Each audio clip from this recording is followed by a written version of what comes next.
what did happen to the last 10? I ran away with my life, fast forward, never turn back again. It's kind of funny that the more we pass time, the more we need to set them rewind. And 19 was the year I had to leave you, but now I'm seeing all the signs. Is this really happening? I can't believe it's true. I'm just as surprised as you. Is this really happening? I can't be too sure, but one day I'll be yours again.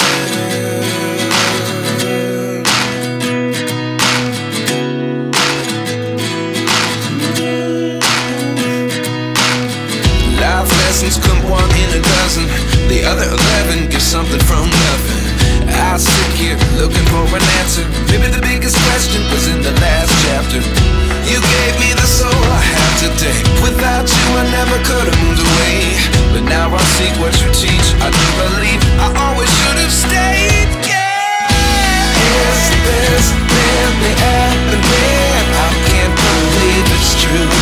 I'm just as surprised as you. So after ko mag-breakfast, nakatulog na ako ulit.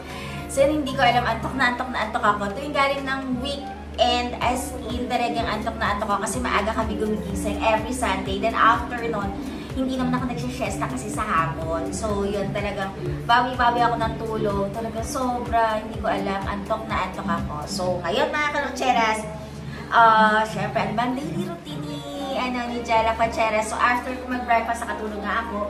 Then ngayon, ibibigay ko muna kay Kuya itong kasi medyo marami pa yung ano namin yung egg pie. So kanina yun din ang kinain ko, bibigyan ko si Kuya para hindi naman siya masayang. So bibigyan ko muna si Kuya, tawagin ko siya.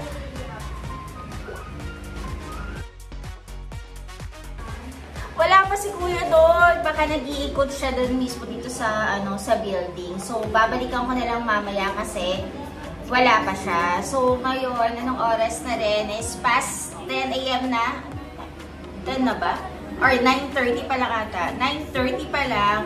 So ang gagawin ko na lang muna ngayon is prepare ko kasi magluluto ako ng nilagang baka. So syempre diba ang baka kailangan matagal siyang palambutin. So, uumpisahan ko na muna siya ngayong palambutin. So, yun muna yung gagawin ko. I-prepare ko na lang muna siya ngayon.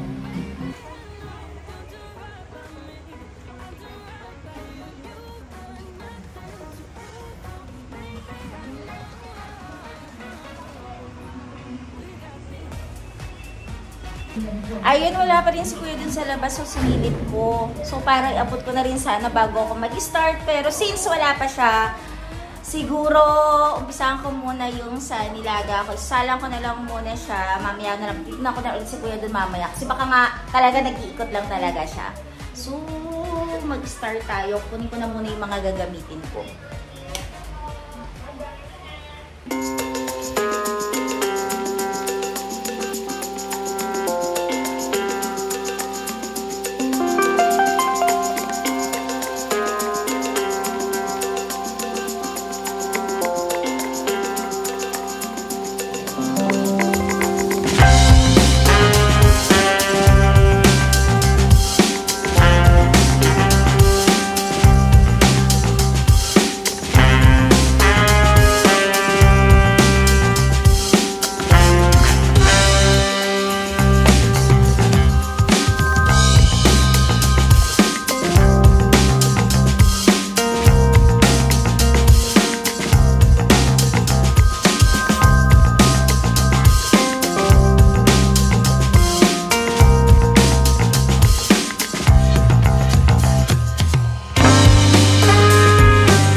So, medyo siguro matagal pa yun. Siguro mga 1.5 or 2 hours pa yun. So, medyo matagal pa yun.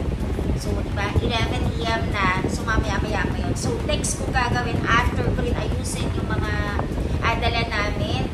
At ito para sa condo. So, inayos ko na lahat para dun sa ref. Para wala na akong gagawin.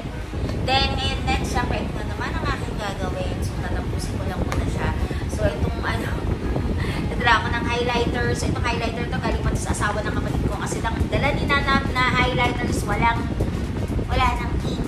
So, yun. So, ito, buti binigyan ako kahapon dun sa kanila. Dun sa asawa ng kapatid ko. So, thank you pala dun kay Jean na nagbigay sa akin itong highlighter na to. So, yun mga kalakcheras, ito ang gagawin ko ngayon. And meron pala akong i-share sa inyo mga kalakcheras. Ilalagay ko na rin ito kung sinong seller yon. So, yun, baka kasi pati kayo mabudol kayo. So, yun mga kalakcheras, inform ko lang pala kayo na hindi ko na ata na-share sa inyo na mahilig kasi ako na mag-ipon ng gold na mga jewelries. So, lahat ng gold jewelries ko kasi is father ko yung bumibili sa akin, nagpapabili ako sa kanya, or minsan siya naman bumibili para sa akin. So, talagang alam natin legit siya kasi papa ko kasi may alam na bilihan. And lahat yun napapacheck talaga kung talagang may value siya. So, lahat kasi na binibili ng papa ko, hindi 18K, 21K na mga jewelries. So, yan. And yun pala, Nina na bumibili rin kami and sa mga trusted din na mga stores na pinagbibilhan namin.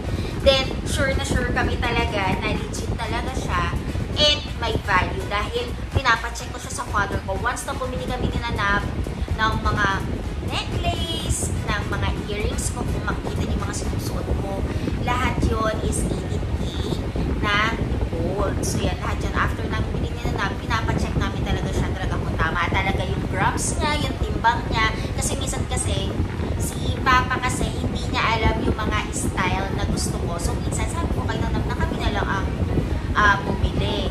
So yun, kapag kami bumibili, after namin bumili, then pag umuwi na kami sa kabila, pinapacheck ko kay Papa. So yun, ito na yung kwento ngayon.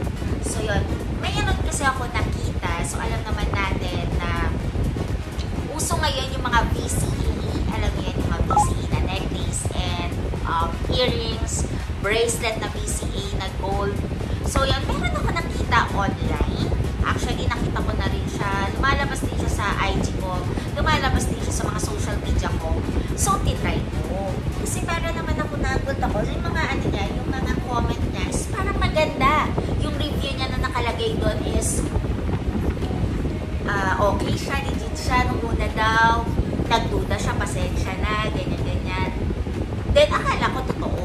Pero talagang duda pa rin ako kasi sobrang mura niya. So, alam ko naman kasi kung magkano yung per gram ngayon kasi at tinta ko. Kasi lagi ako nag-check kasi kung magkano na ba yung per gram ng 18K.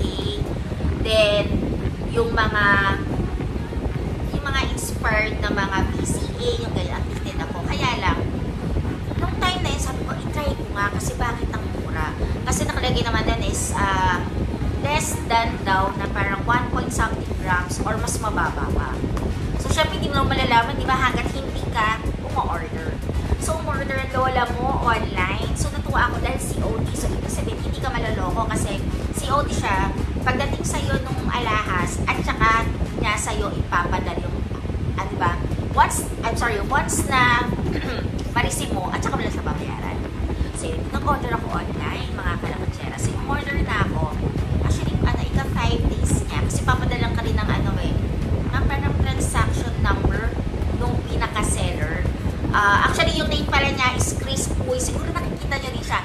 Ipapakita ko na rin dito sa screen ko kasi para ma-inform din kayo. Kasi hanggang ngayon nakikita ko rin siya. Pinessage ko siya kahapon after na ipa-check ng papa ko yung necklace and yung earrings na nabili ko. Actually, mura lang siya. So, okay lang naman kung hindi ko ma-refund sa kanya. At least, message ko siya kahapon na sabi ko pa sa kanya, hi, ito palang binili ko sa inyong item is, ano pala, may sinabi ko, parang ina-assess ko, wala pala siyang value. So, hindi siya 18K.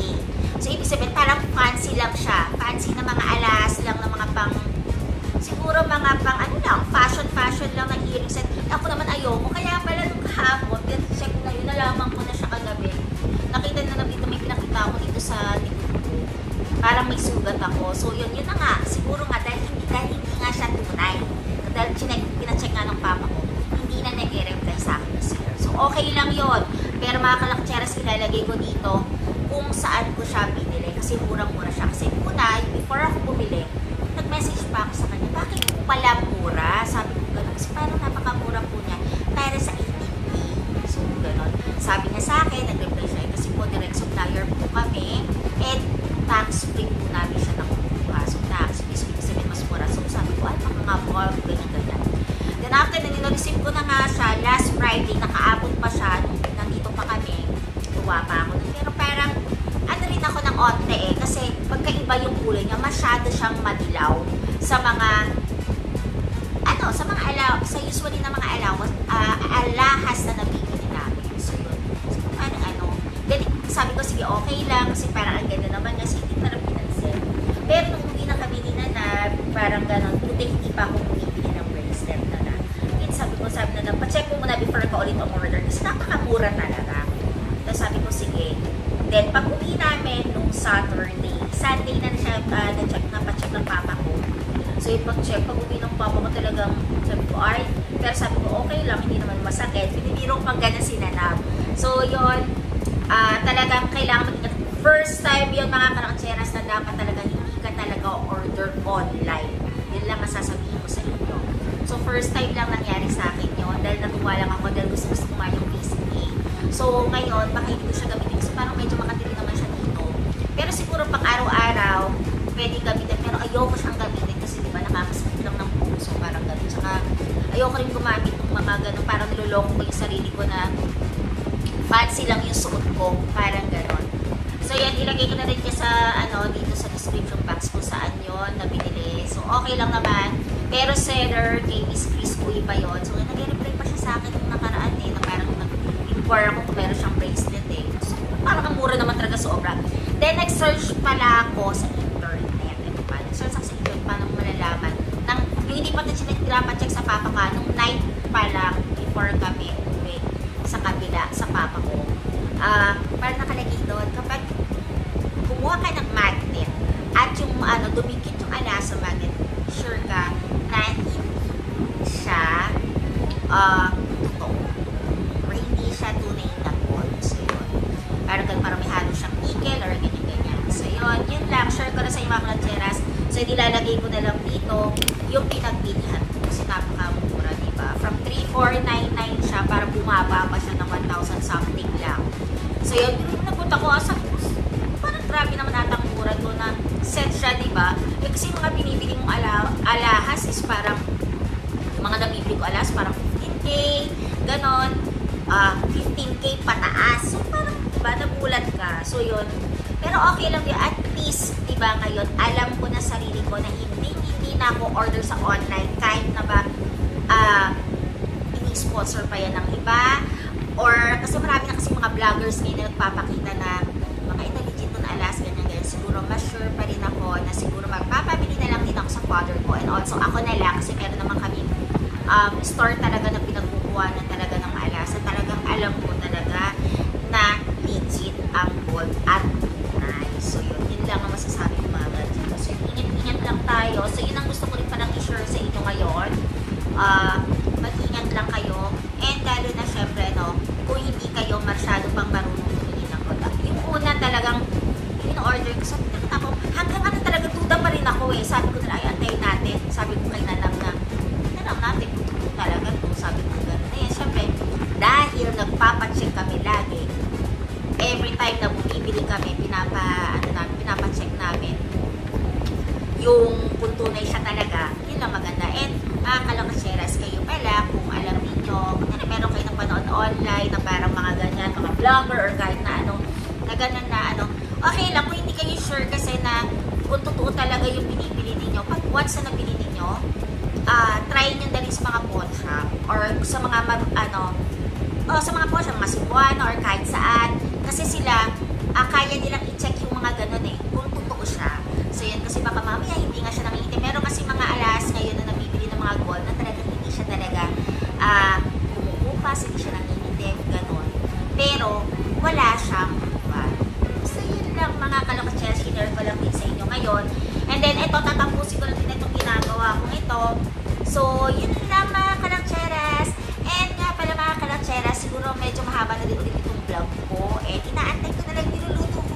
alagang baka. So, yun. And mga Crucheros, yung mga hindi pa po nagsasubscribe sa YouTube channel ko, please subscribe na lang po dito sa YouTube channel ko po, Jana Crucheros. And please like na rin po and share na rin po sa mga friends and relatives po dito. So, and sa mga nagsubscribe, thank you so much po. And sa mga patuloy pa rin po nanonood ng mga vlog ko. So, yun na mga Crucheros. Thank you for watching. Bye-bye! So, ayun mga Crucheros, remind ko lang ulit kayo, iwas tayo sa mga scammer, lalo na sa mga online. So, yun, magtiwala lang tayo. Kung meron tayong mga vlogger na pinagkakatiwalaan tayo, kasi meron din ako nakita na vlogger din pala, na alam ko, legit din na mga alahas, yung mga pinopromote niya. So, yun, alam ko, meron ako napapanood noon. May dalawang vlogger ako napapanood. So, yun, itry niyo yun, kasi na-check namin siya. So, legit naman yung stores na mga pinupuntahan niya ata sa area ng Manila. So, yun. Try niyo na rin yun. Pero, mga Crucheros, kung hindi kayo sure at mga online at bagong-bago pa lang na mga online seller and mga hindi natin pagkakatiwalaan na mga minsan na ilalabas pero hindi naman na i-check. Diba? Nakikita natin sa mga social media, sa mga YouTube. So, yun.